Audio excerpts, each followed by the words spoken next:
eventos relacionados con la música, el arte dramático, la literatura y las artes en general. Y por supuesto, en este programa está incluida la poesía, uno de los grandes géneros literarios que ya en el vocablo que la nombra, que proviene del griego poiesis, implica la creación, la composición, el poema, lo mismo que el engendrar, el dar a luz, el crear. Es por eso que hoy damos la bienvenida a una poeta muy querida, Leticia Luna, una poeta que ha dedicado su vida y su hacer fundamental a la poesía en diversas manifestaciones que desde hace décadas muestran una intensa vocación y que incluyen la escritura, la edición, el ensayo, la docencia y la promoción cultural. Nos da mucho gusto que hoy se encuentre con nosotros la poeta Leticia Luna y que nos comparta una muestra de su poesía. Les pido que por favor la recibamos con un aplauso.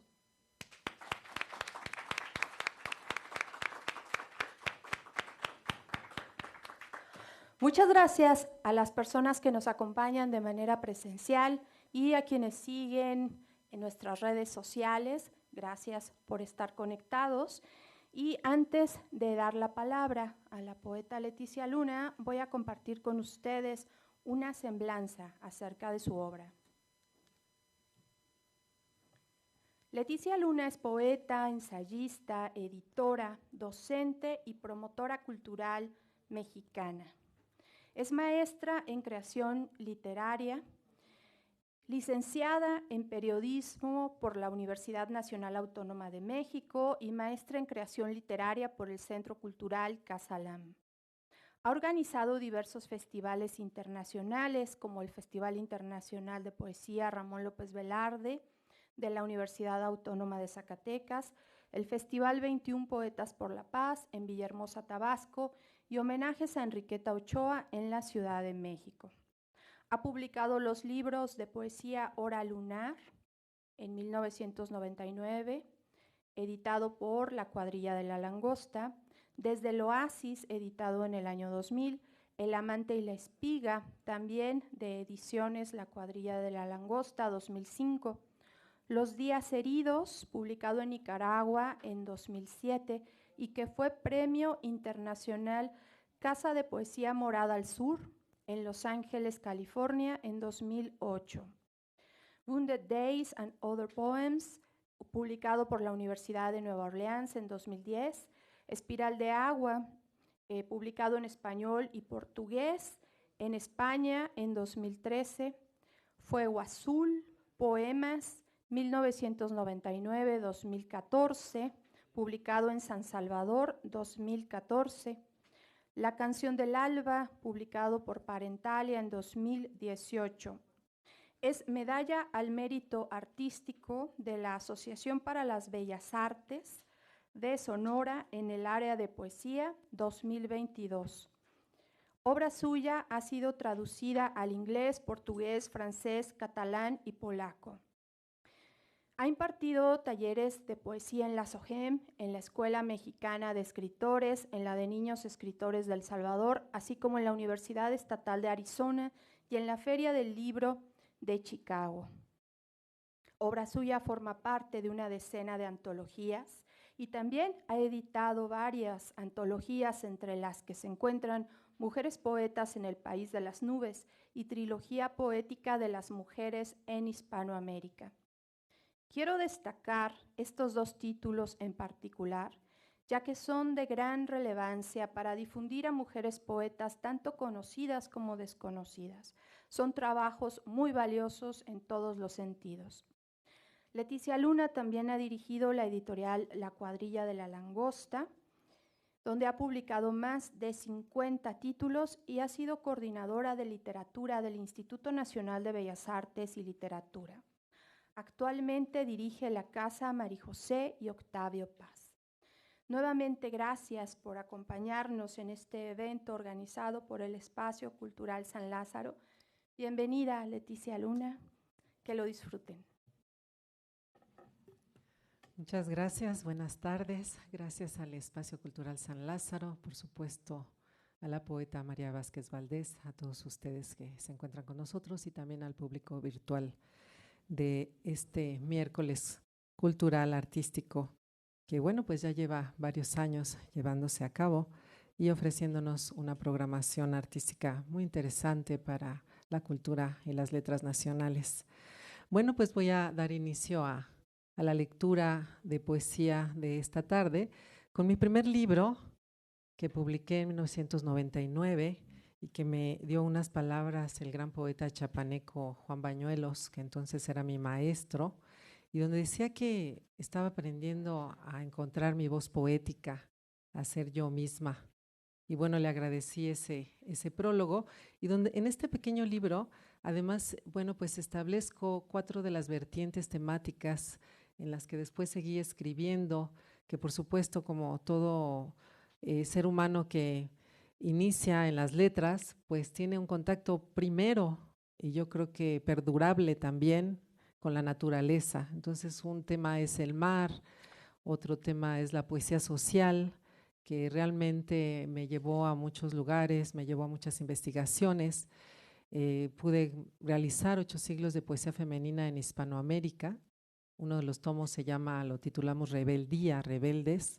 Y bueno, pues en las bibliotecas de todo el continente, o de por lo menos la mayoría de los países, pude encontrar poemas de autoras que tocaban el tema social tan atravesado por nuestra historia en nuestro continente. Y bueno, pues obviamente el amor, el tema amoroso, ese es otro tema, y la vertiente prehispánica, que voy a leer algunos poemas y voy a dar inicio a este poema pues realmente tan juvenil, yo creo que lo habré escrito cuando tenía como 14 años. Se llama Semilla y está dedicado a mi abuela, que ella vive, bueno, nació en Tlaxcala. Semilla. Vengo del canto del colibrí, de la sangre olorosa del volcán. Canta el arriero a su paso con las bestias, las vías del tren, los días fríos de Tlaxcala, con los volcanes, taciturnos e impecables. Soy un camino de oyameles, una gota de tiempo, un grito perdido en el maguey, un aliento de yegua en brama, nostalgia de la lluvia, de las flores, la estación y las lágrimas del sauce. Bueno, miren cuántos recuerdos. Voy a continuar con un poema en este corte prehispánico de este libro que me publicaron en El Salvador sobre la Ciudad de México, que titulé Ciudad Amate, y que por supuesto allá, como también tienen una raíz prehispánica, pues entendían bastante bien que era la Ciudad Amate.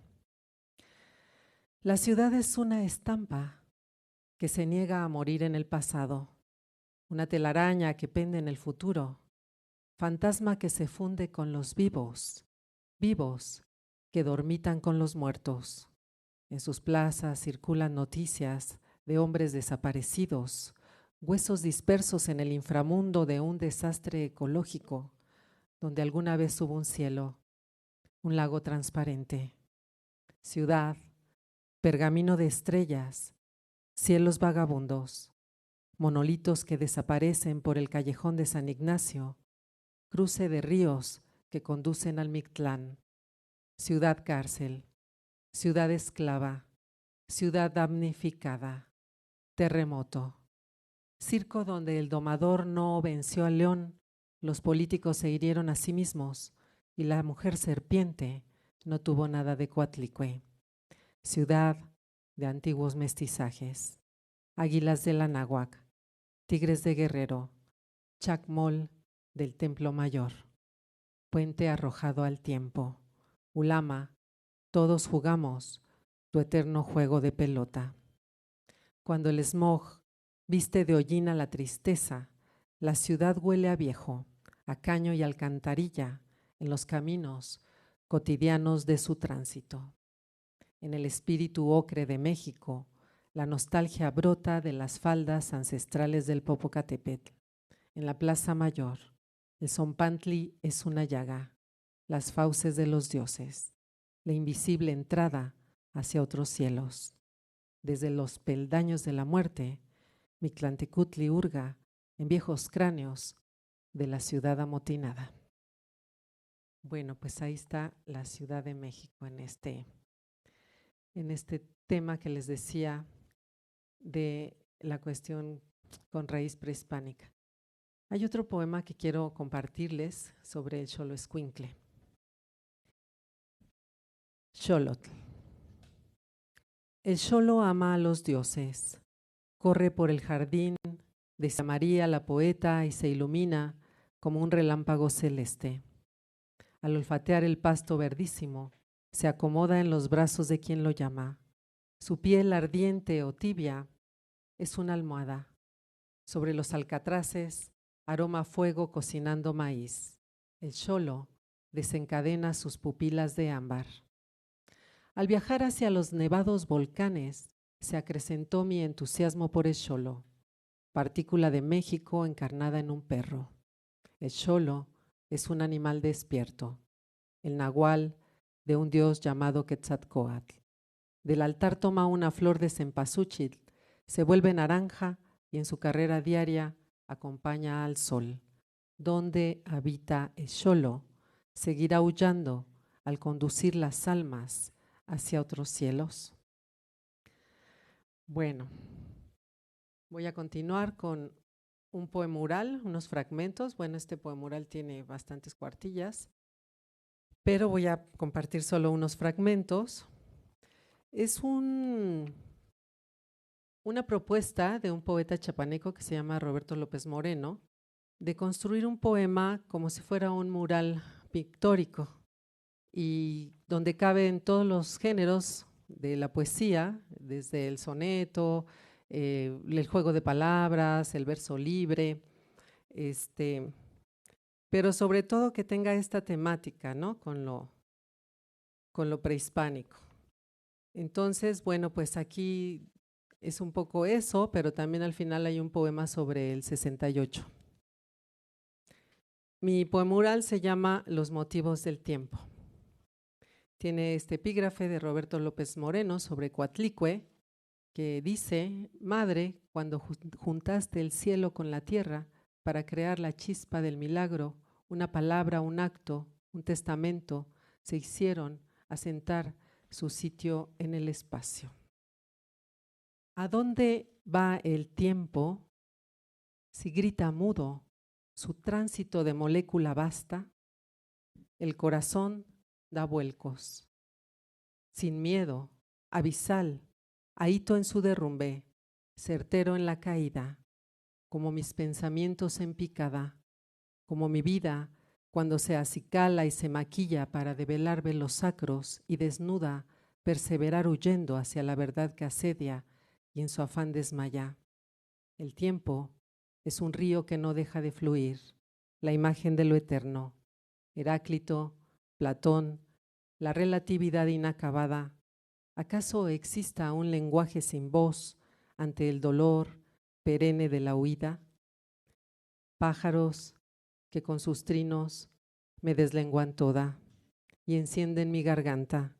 Pajareros instantes donde el cielo alza su vociferío para después sumirse en el silencio.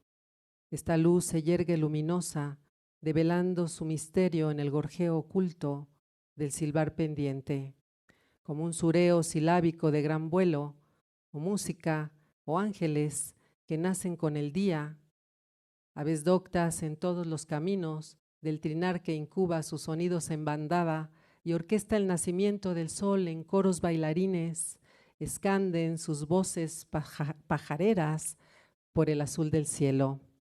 Ante el ser oscurecido que abandona mi casa, un tiempo sin medida, más que la luz alzada, el horizonte, el silencio si pesa, de las alas se alejan, el surgimiento de la algarabía humana incrustada en la vida y su delirio terrenal. Entro al poema como al enigma de una ciudad sitiada por las aves, pueblo olvidado. Mis oídos son una gruta y un Edén.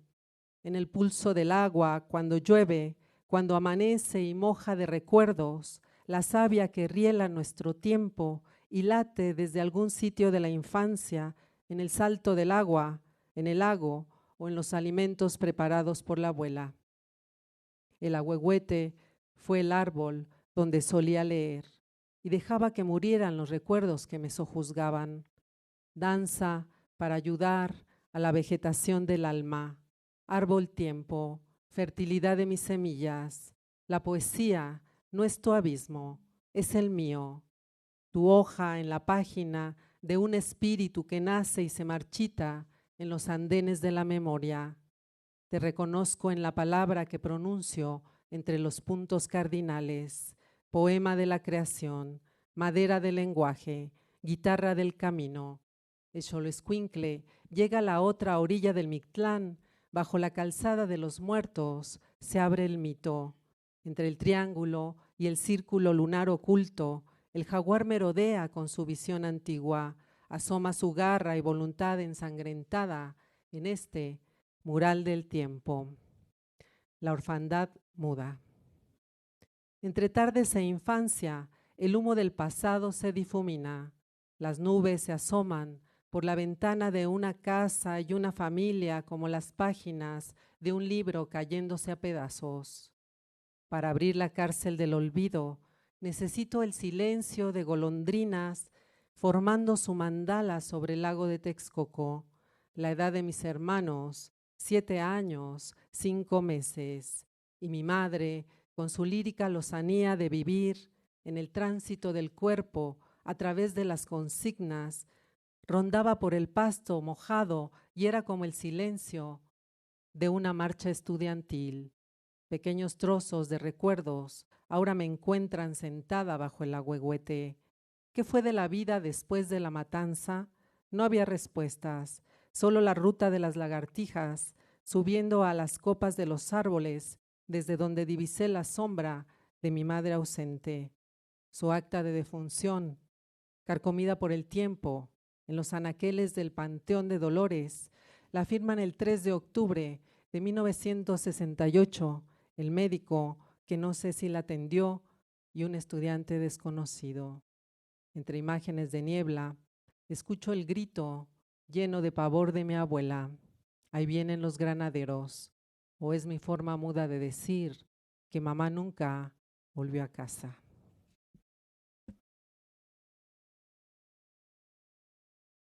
Segundo decreto primitivo. Aquí nací, aquí crecí, en la ciudad sagrada, junto al pirul y al ahuehuete, sobre la tierra húmeda, mi cuerpo ovillado en posición fetal bajo el ardiente sol de julio. La palabra ancestro viene de la luz, habla de la oscuridad, de las 4 siembras y de las estaciones en las 4 esquinas del mundo. Con el nahual de la noche vislumbré la mansión de la luna en el ombligo de la ciudad amate. El sonido del caracol santificó los nacimientos. Entonces vino un amanecer de luna llena y a mi ventana un huitzilin. Mis ojos semiabiertos percibieron su mensaje cifrado en el idioma de los aleteos. 2000 movimientos de alas para decir, eres tú, soy yo, pájaro colibrí, apareciste en el instante justo cuando me agradecí, cuando me amé por fin.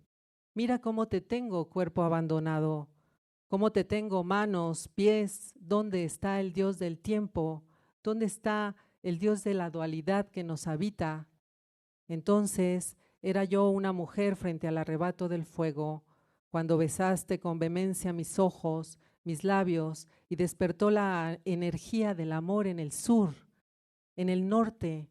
¿Acaso era el oriente o eras tú, pájaro colibrí, picoteando detrás de la ventana, ya sin lluvia? Después, el largo mar del cielo, donde habitan los quetzales. Pájaro de fuego, pájaro de agua, pájaro de tierra, pájaro de viento, vuelen por las 4 esquinas del mundo y que el rayo y su sonido de luz nombren este amanecer en nuestros ojos. Ceci Pactli, Ome Acat, Yei Cali, Nahui Olin, Macuili Xochitl, el numeral, creciéndome en el tiempo.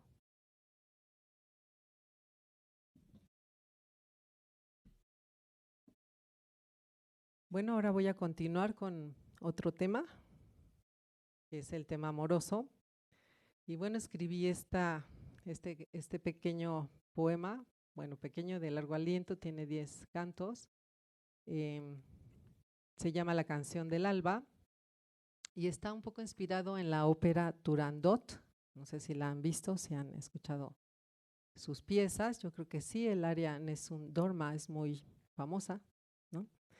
Entonces voy a leer algunos fragmentos de este poema, La canción del alba. Inspirado, por supuesto, en dos amantes que se reconocen porque están buscando su nombre. 1. En los labios lánguidos del alba te convertí en mi nombre, y 1000 palomas hoy vuelan a tu tumba, donde alguien más te habita, el árbol y la última manzana, o el tallo de la rosa y su blancura, de pétalos suavísimos, como la piel de bronce de dos cuerpos, fundiendo sus historias en la amplitud del fuego. La brasa de la noche es una pira, cuando enciendes o exaltas, fragmentas o penetras en mi nombre furtivo. Ah, el agua de los sexos, ebrios desde el delirio, hasta volver al celo de los cuerpos, a conjugar las partes del despertar en llamas tras un sueño nutrido de tumultos. Horas y eras de voluptuosidad asida, amaneciente, primigenia. Un fino musgo brota de las paredes tibias, nos toca suave, hiere, es el amor que a gatas camina silencioso y nos descubre abrazados imperceptiblemente. Ahora no es el alba, y sí tu risa, radiante de elocuencia. Tu falo adquiere mi vocación de orquídea, alegre vive, da floración perpetua. En el remanso corporal del sueño, luciérnagas de una aromosa aurora, cuando un agua más clara que una playa nos espera a la orilla de esta dicha. Soledumbre, solsticio del incendio, solo somos dos cuerpos en el confín del mundo. Y en un rito lunar, solar, de vida, invocas a la voz del poderoso, nombrándome princesa de tu reino, y yo, ciega de luminosidad, me enredo a tu costilla. Qué coartada tan feliz, qué cielo, más allá del infinito. Sol, haz brotar el oro de mis labios, y no permitas que al amanecer se me olvide su nombre. El amor es ahora imaginado por un alma famélica que escucha con voz sacra tu ópera divina en el teatro del mundo. Tu voz suelta su polen y entre mis pétalos mojados canta, da nacimiento al junco de la orquídea que silba y salva en la quietud del tallo, trina y danza nuestra canción del alba. Tu furor desde cada movimiento que disfruta tomarme de costado. Un hombre mar y una mujer arena, noche y día son trino de violines. Tu mano toca trémula y descubre en el vientre del agua mi cavidad de esfera. Si en una flor nos vierte, sus pistilos navegan paulatinos como el furor que al alba nos desgrana con ebriedad de espiga. Fuimos un largo sí y un breve no. La materia de luz incandescente, un hombre de ceniza y una mujer de barro, un cardumen de imágenes, el árbol de un árbol dentro de otro árbol, la posibilidad de dos historias cifrándose en palabras al oído, anidando el lenguaje que nombra lo invisible, verbo recuperado en la memoria. en la ciudad de viejos terremotos, barrios apuñalados por la historia, muy cerca en una arista avanza la hojarasca, un edredón gastado y al fondo un piano en llamas, vibrato entre relámpagos, la flor de lis al filo del ocaso. Mi ciudad es una estación violácea por los vientos que desprenden su cáliz, jacarandas de abril, surjan de nuevo. El brillo de tus pupilas se encenderá cuando el árbol desnude otras ramas al alba y una brisa de eternidad tan breve como nido de pájaros cuando amaneces mío le invente nuevos ecos a mi esencia fortuita y sabrás que soy hija de la luna cuando pronuncies mi nombre. Gracias.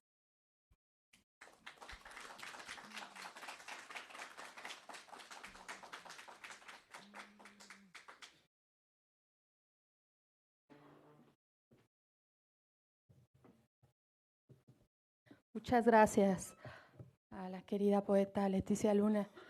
Hemos escuchado aquí algunas coordenadas de tu obra. Para quienes conocemos tu obra desde hace tiempo, hay coordenadas desconocidas hasta ahora. Hay varias cosas que no había escuchado y pues ha sido un fractal muy bien entretejido. Muchas gracias. Pues les quiero invitar, si alguien quiere comentar algo, decir algo, preguntarle algo a la poeta Leticia Luna, este es el momento.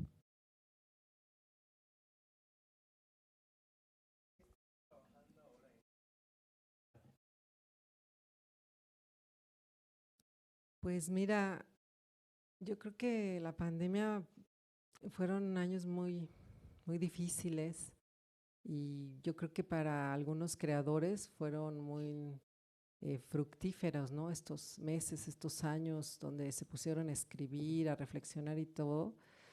Yo entonces estaba en la Coordinación Nacional de Literatura y lamentablemente me tocó atender a muchos escritores que tuvieron estos problemas con el virus, que tal, y no podía escribir, realmente era como hay tantas historias, etcétera, de las que podría escribir en este tiempo, pero era tan contenido ese dolor, ese tiempo, que dejé de escribir y a mí pues me tenía como trabada, digamos, ¿no?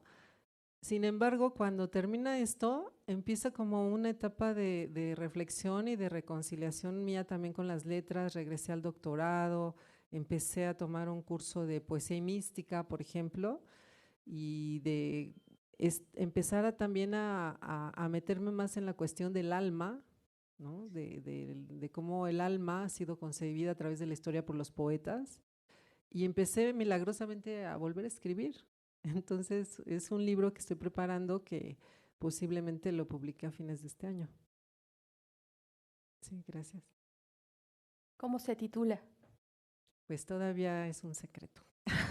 Sí, próximamente. Aunque ahora estoy por sacar un libro que también tenía guardado, que también le he cambiado varias veces el título, así como lo escribí en una beca residencia artística que me dio el FONCA en el año 2013, imagínense, va a cumplir 10 años este libro, y que escribo en la ciudad de Granada, España, con la cuestión del agua. Entonces se llamaba Los sonidos del agua, pero luego descubro que también hay un título así, ya publicado, y digo, bueno, diván de agua, el agua mientras se escucha el sonido de un contrabajo, porque también hago poesía escénica, he leído mis poemas con músicos, de prepararlo así algún día, ojalá me vuelvas a invitar para venir a hacer una cuestión más escénica. Y escribí esos poemas del agua en Granada con un músico que compuso obra para ellos y que él es músico de la Orquesta Sinfónica de esa ciudad, y entonces pues con este instrumento tan grande, ¿no? Tan de cuerdas, y tan pesado para trasladarlo, estuvimos haciendo algunas presentaciones en algunos foros de la ciudad, y ahora no lograba publicarlo, porque primero era publicarlo allá en la ciudad de Granada, luego en México, luego hay que traducirlo al árabe porque tiene muchos elementos árabes, y el libro se quedó ahí guardado. Entonces ahora también estoy como pensando ya en sacarlo a la luz porque ya pasó mucho tiempo para ese libro. Y yo creo que la literatura pues es eso, ¿no? También eh, escribir, pero también releer, corregir mucho y también saber el momento en el cual los libros pueden salir también a la luz, ¿no? Y encontrar editores que se interesen por ellos. ¿Alguna otra pregunta, comentario? Si no, cuéntenme qué poetas han venido y qué experiencias han también ustedes como lectores o cuáles son sus poetas favoritos. Podríamos también platicar sobre eso, ¿no? Hace poco vino la poeta Elsa Cross, Ah, por qué ejemplo. maravilla. Estuvo aquí con nosotros en este mismo lugar. Sí, ya es una poeta con muchos libros publicados, con una gran trayectoria, ¿no? Qué lindo que los haya visitado.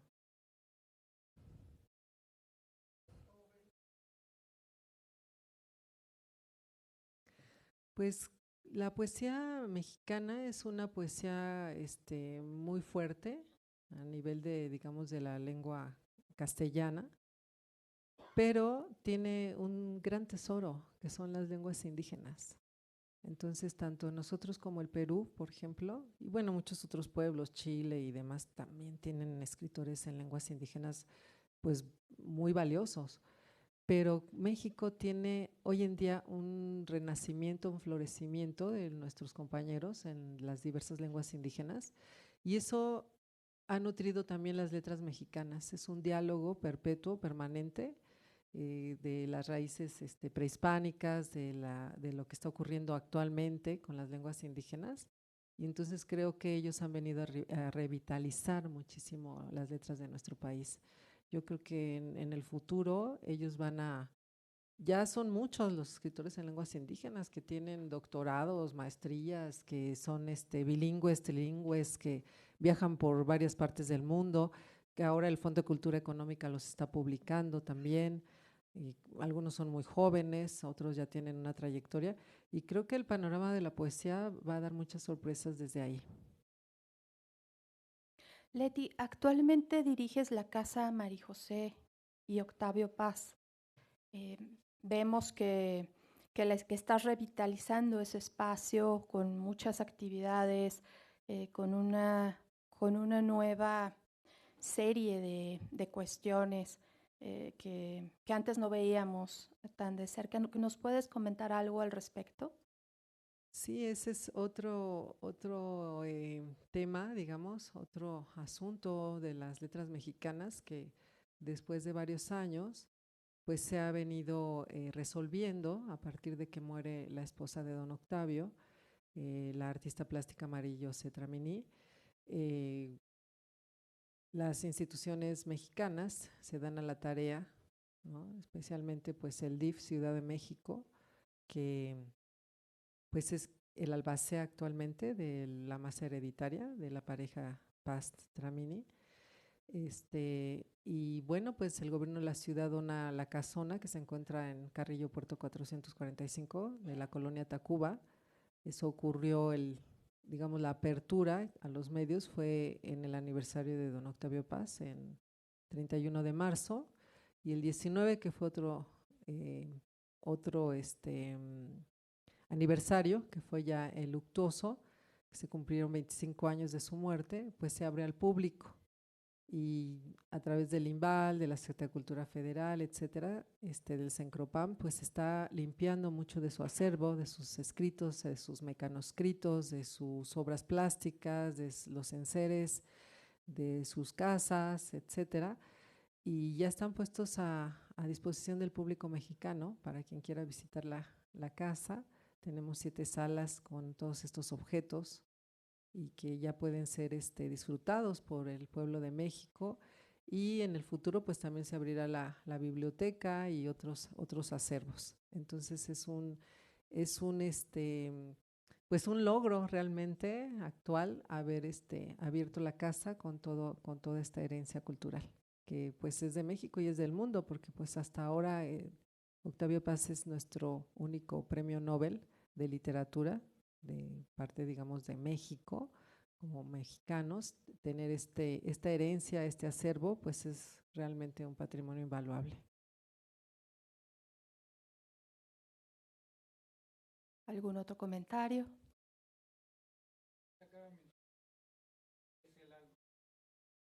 Poeta en sí escribe poemas. Yo quisiera ver qué poema, qué otro trabajo lleva en su ser. Yo creo que todos, ¿no? Todos los poemas tienen esta compenetración entre el ánima, el ánimos, el alma del que escribe, y a veces es un desdoblamiento de varias personas, ¿no? Dentro de uno mismo, porque también hay una polifonía de voces que en ocasiones uno dice, pues no no soy yo, no es la persona de la vida cotidiana, es una revelación, ¿no? Y en esa revelación hay un espejo donde uno puede encontrar esa alma que está buscando, o esa alma que nos está habitando desde siempre, pero que a veces por la vida cotidiana pues está oculta, o no hacemos caso de esta otra parte de nuestro espíritu, de nuestra parte espiritual. Entonces yo creo que son como, pues como todos, ¿no? Todos los poemas. Por ejemplo, este poema del 68 es algo que me costó mucho trabajo escribir, porque también es una historia que descubrí 50 años después. Entonces, digamos que la vida y la obra del escritor no está separada, está siempre dialogando, y dialogando también con los otros, ¿no? Con los otros que, digo, desde ir al mercado y escuchar muchas voces, uno se empieza a compenetrar con esa polifonía que después va a surgir en los textos. Entonces, a veces cuando uno dice, bueno, este escritor está escribiendo sobre los griegos, y uno le pregunta, ¿y si has ido a Grecia y si has tenido y es una literatura más académica, ¿no? Más culta, digamos. Pero esta otra parte, la parte vital de la vivencia, del viajar, de escuchar, de oler, pues yo creo que es lo que le da vida al texto poético. Leti, la poesía escrita por mujeres, ¿qué cambios advertirías tú después de que has sido una estudiosa a profundidad de este tema? Yo les comentaba al inicio que Leticia Luna editó una trilogía de mujeres poetas en Hispanoamérica a finales del siglo pasado. Es una trilogía, cada tomo es bastante grueso y es una maravilla esa trilogía, porque reúne voces que ni siquiera conocíamos, ya no digamos que no se tomaran en cuenta. A lo largo de estas 2 décadas que han transcurrido desde eso, y después de todo este estudio que tú has realizado al respecto, ¿qué cambios adviertes? ¿Cuál sería la nueva configuración que tú verías actualmente al respecto? Sí, es una pregunta oceánica, porque la poesía escrita por mujeres es realmente no uno, sino varios océanos. Muchas gracias por tocar el tema, María. Creo que hasta hace pocos años muchas de las autoras pues siempre decían en sus lecturas, en los espacios donde podían abrirse para su escritura, que faltaba eso, ¿no? Estaba pendiente tener más voz dentro de las letras pues mexicanas, tener más esos espacios en festivales, en publicaciones, en revistas, etcétera. Yo creo que ahora pues ha cambiado mucho el panorama.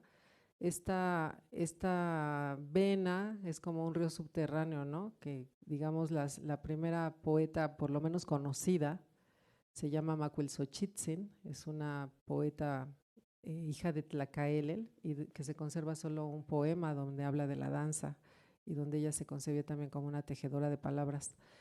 Después hay varios textos anónimos en esta poesía de ese tiempo. En la colonia, pues nos quedan los textos de muchas monjas, los textos poéticos, pero que también quedaron guardados en fojas, en manuscritos que siglos después empiezan a salir a la luz. ya digamos en el siglo XIX ya existen mujeres que empiezan a profesionalizar el asunto de la escritura desde su ser mujer, haciendo revistas, por ejemplo, no sé si recuerden las Hijas de la Náhuac, las Violetas de la Náhuac, la Siempre Viva en Yucatán, y que son todas estas mujeres que van a crear los congresos feministas a principios del siglo XX, ¿sí? Incluso había hasta una sociedad protectora de la mujer, ¿no? Como hoy tenemos las sociedades protectoras de los animales, etcétera. Es una historia apasionante la de las mujeres, pero es hasta la generación de Dolores Castro, quizá de Margarita Michelena, de Enriqueta Ochoa, de estas grandes poetas ya del siglo XX mexicano, que se profesionaliza la labor de la escritura por parte de las mujeres, ¿no?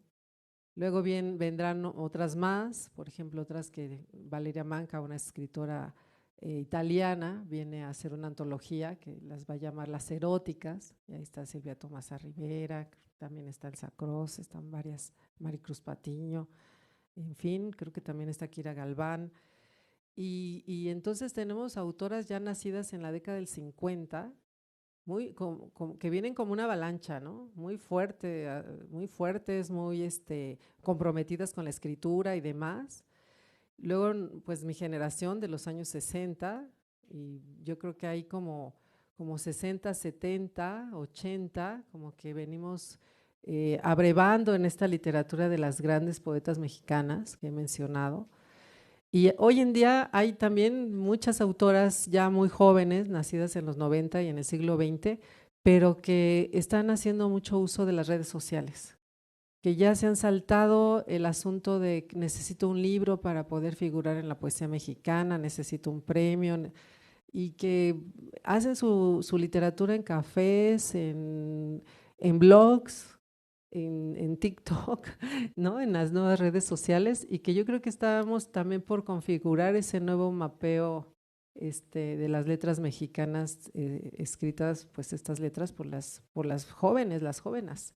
Entonces está yo creo que por darnos unas pues grandes sorpresas, ¿no? Las nuevas voces, y que también están accediendo, por supuesto, a las editoriales independientes y demás. Hay una gran riqueza, y sobre todo también que hay muchas compañeras en lenguas indígenas que están ya, digamos, en otros países, con becas en el extranjero, siendo traducidas a otros idiomas más allá del español, ¿no? que comúnmente lo hacen también ellas. Entonces, creo que sí se está reconfigurando este panorama. Muchas gracias, Leti. Una última pregunta.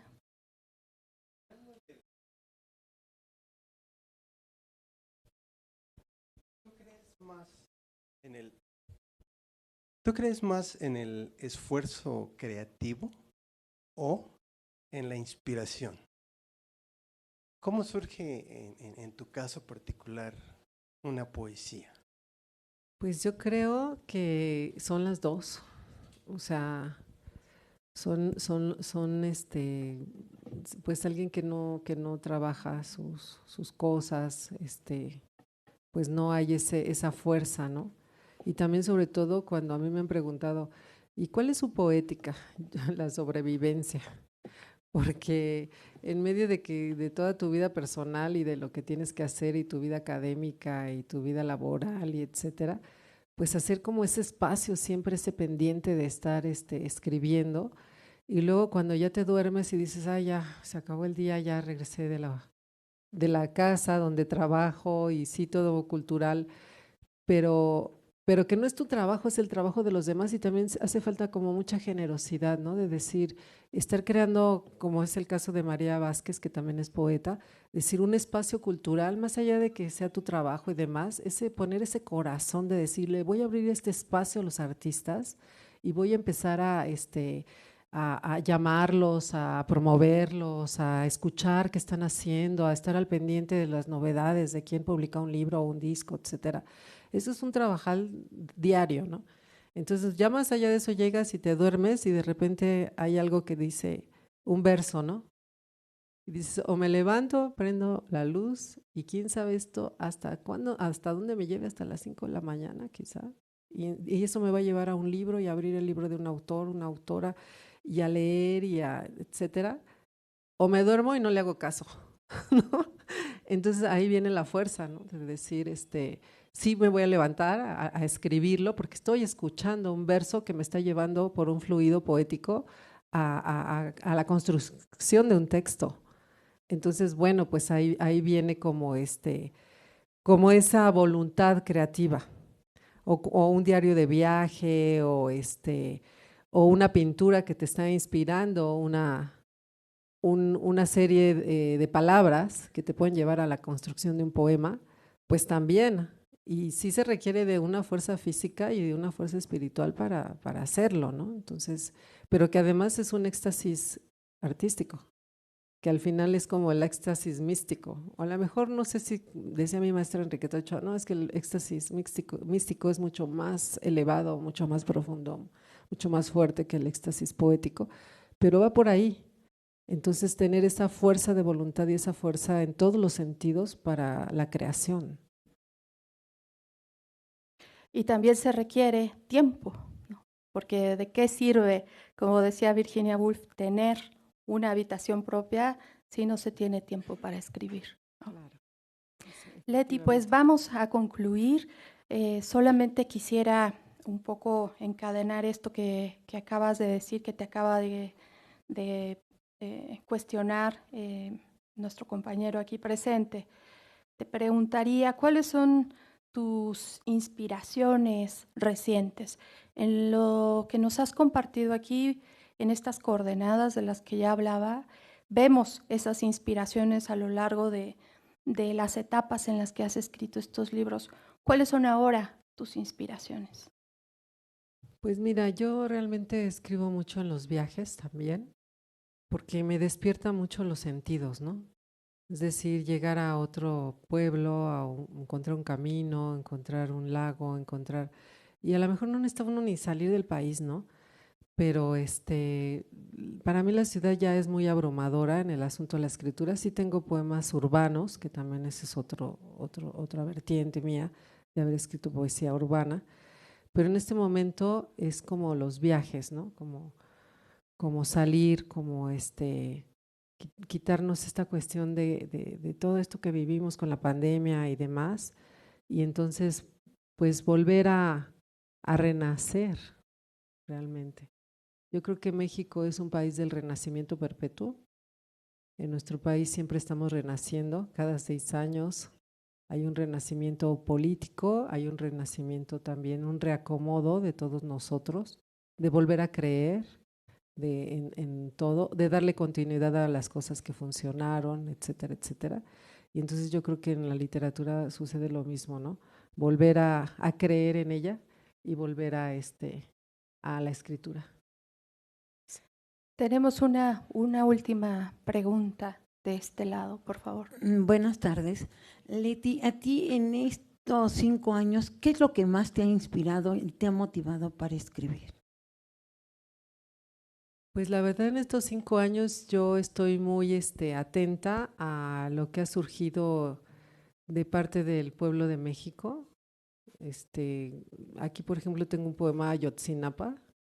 Es un poema, pues para mí fue muy doloroso escribirlo, vivirlo, el día que pues dieron la versión oficial, que lo supimos que no era la versión oficial de lo que había ocurrido con los estudiantes. Yo hablé con varias amigas escritoras y todas estaban llorando, todas estaban, 4, 5, 6, 7 poetas estaban escuchando las noticias de lo que había pasado con los estudiantes, estaban todas de veras en el llanto. Y yo dije, bueno, si ellas están llorando, ¿cómo está el país, no? Estamos devastados de lo que ha ocurrido con esta tragedia. Y yo escribí el poema y dije, lo voy a leer en 43 lugares. Y entonces fui, me vestí de negro y lo leí en plazas, lo leí en escuelas, hasta que ya hice como mi, digamos, mi manda, ¿no? Mi trayectoria sagrada para decir, pues a lo mejor yo no puedo hacer nada en lo particular, pero puedo hacer esto. y me hermanaba mucho escuchar a los estudiantes, a los padres, a la gente que realmente estaba conmovida con esto. Entonces, bueno, yo creo que pues lo que ocurre en el exterior, siempre el escritor tiene un diálogo, ¿no?, entre su vida interna, su espíritu, y lo que pasa afuera. Entonces siempre hay como ese diálogo de qué te afecta, de qué te produce la escritura, etcétera, ¿no? Bueno, si quieren se los comparto para cerrar, ¿no?, este poema de Ayotzinapa. Sí. Y luego pues tener eso, ¿no?, de decir, pues ser como consecuente con lo que escribes, porque pues tus poemas sean como muy buenos o no, o les guste a la gente mucho o no, pero tú decir, yo continúo y lo hago y ahí estoy, ¿no? Les digo, este fue el día que supimos esa versión que ahora pues a lo mejor ya es obsoleto. Lo escribí el 7 de noviembre de 2014. Poema 43, Declaración de Otoño. Después del informe oficial acerca de cómo murieron los 43 estudiantes desaparecidos de Ayotzinapa, se escribió este poema. La versión del gobierno no fue aceptada por los padres ni por la nación. Nos balacearon, nos golpearon, quemaron nuestros cuerpos, nuestras cenizas las tiraron al río San Juan. El padre Solalinde tenía razón, confirman las mentiras de la TV por la mañana. 43 días después, 43 jóvenes desaparecidos por el gobierno. Me vestiré de negro 43 días, 43 meses, 43 años. ¿Alguien ha visto a mi hijo? ¿Alguien vio el cadáver de mi hermano? Toda la noche llevamos en vela esperándolos. Cada día hacemos oración, tocamos a las puertas de las oficinas que entregó a nuestros hijos al narco para asesinarlos. Pero deben estar vivos. Vivos se los llevaron, vivos los queremos, grita el pueblo. No, no tengo fuerza para que quepa en mí tanto llanto, tanta sangre calcinada por el vapor del fuego. El río San Juan fue asesinado 43 veces, 43 gritos, 43 voces en sus fauces, clamores de la piel entre los cuerpos amagados. Malditos, nos tiraron al basurero como las ratas que son, nos desollaron, nos arrancaron la vida en la hez de la basura. Ni con las lágrimas de 1000 ríos borrará nuestra huella, nuestra lucha de sueños visionarios. Pero de entre los caídos nos alzaremos como un solo corazón, los niños, jóvenes, mujeres y hombres de este país, y danzaremos sobre las cenizas de los muertos.